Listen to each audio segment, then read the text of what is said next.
இங்க நடக்கிறதெல்லாம் வச்சு பாக்குறப்போ நீங்க போடுற நாடகம் எல்லாமே வெளிச்சத்துக்கு வந்துருச்சு. அது எப்படி? மாப்பிள்ளை வீட்டுக்காரங்க பொண்ணை பார்க்காமலே சரின்னு சொல்லுவாங்களாம்.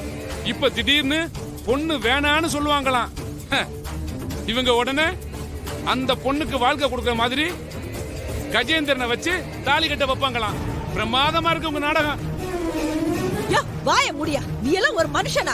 இங்க என்ன நடந்துட்டு இருக்கு? நீ என்ன பேசிக்கிட்டு இருக்கிற?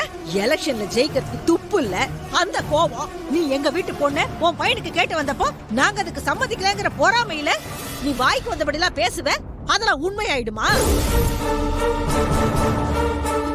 இங்க பாருங்க, என் தம்பி மேல உள்ள சொந்த வெறுப்புல எங்களை பத்தி இல்லாதையும் பொல்லாதையும் சொல்லு இந்த கல்யாணத்தை கெடுக்கணும்னு நினைச்சு இவன் பேசுறதெல்லாம் கேட்டுக்கிட்டு நான் சும்மா இருக்க மாட்டேன். பாதிக்க போறது ஏன் பொண்ணோட வாழ்க்கை.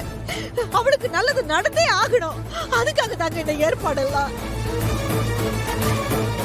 பெரியவங்க நீங்க எல்லாரும் புரிஞ்சுக்கணும். அம்மா நீ விடுமா, இந்த ஆளுகிட்ட நமக்கு என்னம்மா பேச்சு? இங்க பாரியா, இது எங்க குடும்ப விஷயம். ஆமா, இதுல எதுக்கு நீ தலையிடுற? இது என்ன பஞ்சாயத்து ஆபீஸா கண்டதுக்கெல்லாம் கேள்வி கேட்கறதுக்கு?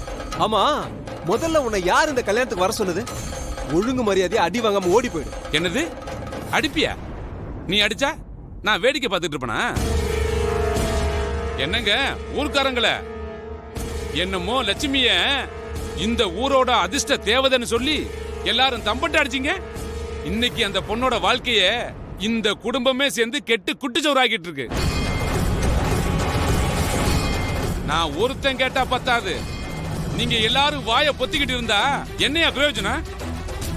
இதோ இந்த கஜேந்திரன் ஊரை நம்ப வச்சு பாவம் அந்த பொண்ணு லட்சுமி கழுத்துல தாலி கட்ட போறான். இத பார்த்து எல்லாரும் அர்ச்சத்தை தூவி வாழ்த்திட்டு சாப்பிட்டு போக வந்திருக்கீங்களா? இந்த கன்றாவிய வேற எல்லாரும் வேடிக்கை வேற பார்த்துக்கிட்டு இருக்கீங்க.